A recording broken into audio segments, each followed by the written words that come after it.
Hello students, welcome to my channel. This is Roshan Sharma. चलिए my dear students, एक crucial video है सभी students के लिए, 6 to 10th क्लास के लिए। क्योंकि बहुत सारे स्टूडेंट्स सोचते हैं कि हमको मार्क्स क्यों कमाते हैं एफएस में। क्योंकि एक्चुअल देखा गया तो FA1, FA2, FA3, FA4 इस चारों में मिलाकर आपको 20, 20, 20, 20 ये पूरे अगर आपको मिलाएंगे तो यहाँ पर कितने मार्क्स हो जाएंगे आपके? 80 मार्क्स आपको यहाँ से आ जाएंगे।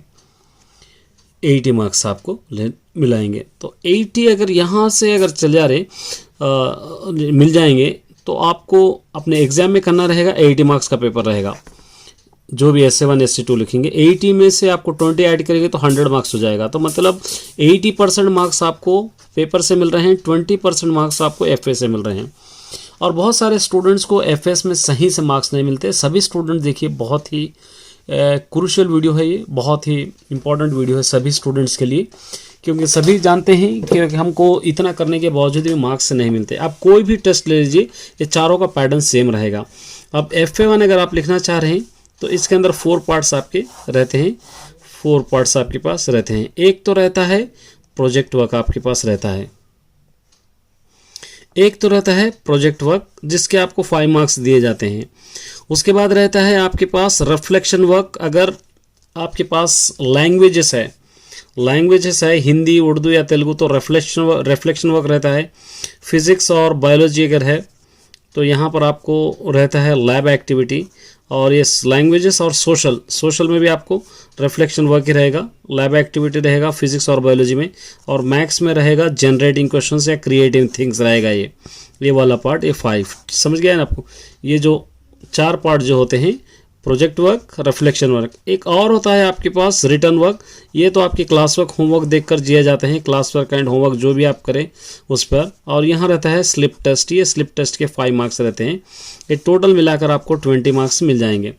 तो बहुत सारे स्टूडेंट्स का यही कंप्लेंट रहता है कि हम पूरा करने के बावजूद भी हमको मार्क्स नहीं मिलते। तो कहीं ना कहीं आप मिस्टेक करते हैं। किसी को 16 मार्क्स आते हैं, किसी को 17 आते हैं, किसी को 18 आते हैं, किसी को 20 आते हैं, किसी को 15 आते हैं। तो सबसे पहले ये प्रोजेक्ट वर्क आपका कंप्लीट सही होना चाहिए, पैटर्न सही होना चाहिए, जिसको मैंने ऑलरेडी अपलोड कर दिया है, आप चेक कर सकते हैं प्लेलिस्ट में जाकर। उसके बाद रिटर्न वर्क, इसके अंदर राइटिंग वो आपकी देखते हैं, आप किस तरह प्रेजेंट करे हैं आपका पेपर, वो यहाँ पर आपको देख कर देते हैं। ये रिटर्न वर्क आपको, क्लास वर्क भी आपको रहता है, रिफ्लेक्शन वर्क आपको देख कर देते हैं, और रिटर्न वर्क भी क्लास वर्क होमवर्क देख कर देते हैं। स्लिप टेस्ट यहाँ पर बहुत इंपॉर्टेंट रोल अदा करता है। क्योंकि यहाँ पर अक्सर टीचर्स को भी पता नहीं कि पेपर पैटर्न क्या होना चाहिए, पेपर अक्सर क्यों बनाना चाहते हैं। क्योंकि कभी कभी टीचर्स भी घबरा जाते हैं कि कोई वेरिफिकेशन ऑफिसर आएगा तो हम जो पेपर दिए वो पेपर से मार्क्स सही नहीं मिलेंगे, मार्क्स कट करेंगे तो क्या होगा हमारा, इस तरह घबरा जाते हैं। तो माय डियर स्टूडेंट्स, ये दोनों चीज़ें बहुत इंपॉर्टेंट रोल अदा करते हैं, ये दोनों। क्योंकि रिफ्लेक्शन वर्क भी समझिए, ये तो आपको रिटर्न वर्क इसके अंदर नहीं है, क्लास वर्क होमवर्क रहेगा।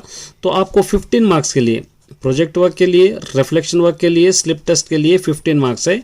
ये दोनों तो मैं आपको ऑलरेडी अपलोड कर दिया हूँ, चेक कर सकते हैं। ये लास्ट वाला स्लिप टेस्ट वाला, स्लिप टेस्ट का पेपर का पैटर्न क्या होना चाहिए वो मैंने ऑलरेडी 10th क्लास और 9th क्लास का अपलोड कर दिया है। और 6, 7, 8 का भी मैं करूँगा। एक बार जाकर उस वीडियो को देखिए। और कोई टीचर्स भी अगर देख रहे हैं तो इस वीडियो को अच्छी तरह देखिए, क्योंकि पेपर का प्रेजेंटेशन होना बहुत ही ज़रूरी है। क्योंकि अक्सर हम क्या करते हैं, 5 क्वेश्चंस दे देते हैं, 5 5 25 नहीं। वेरिफिकेशन ऑफिसर अगर कोई आएगा तो उसको मार्क्स पूरे नहीं देगा, मार्क्स डिडक्शन कर देगा। अगर आपको फुल मार्क्स देना चाहते हैं तो मैं जिस तरह पेपर आपको बताया है उसी तरह पेपर का पैटर्न आप बना सकते हैं। चाहे FA1 रहो, FA2 रहो, FA3 रहो, FA4 हो, सभी पेपर्स उसी तरह आप बना सकते हैं। एक सैम्पल के तौर पर मैंने FA3 का अपलोड कर दिया है। तो उम्मीद करता हूँ कि बहुत ही इंपॉर्टेंट टॉपिक है। क्योंकि अगर आप ले लेंगे तो 480 मार्क्स का आपको पेपर रहेगा, 120 मार्क्स आपको एक्स्ट्रा आपको मिलेंगे। ये सिर्फ आपको पेपर से मिलेंगे, क्योंकि 6 सब्जेक्ट रहेंगे, 6 8 48, 480 मार्क्स आपको मिलेंगे। 120 यहाँ से सीधा आपके 20% मार्क्स चले जा रहे। ये 20% मार्क्स जाने की वजह से आपका GPA जो होगा वो बिल्कुल कम हो जाएगा। आप 9.5, 9.8 का 9 पॉइंट का टारगेट रखेंगे आप, ये 20% में से अगर आपको 13 या 12 मार्क्स आएंगे या 11 मार्क्स आएंगे तो ये 9 पॉइंट जाकर आपको 7.8 पॉइंट तक ही आपका रुक जाएगा। चाहे आप बोर्ड एग्जाम का पेपर या SA1 का, SA2 का, SA3 का, SA2 का कोई भी पेपर आप कंप्लीटली 80 में से 80 भी अगर लिख रहे तो यहाँ पर अगर मार्क्स कम कट गए आपके तो कोई फ़ायदा नहीं होगा, क्योंकि 80 में से 100 ऑफ में से आपको 80 मार्क्स ही का ही पेपर आपको मिलेगा, 80 मार्क्स ही आपको देना पड़ेगा। तो ये टॉपिक अच्छी तरह याद रखिए और इसके ऊपर मैं एक अलग से सेपरेट वीडियो बनाऊँगा।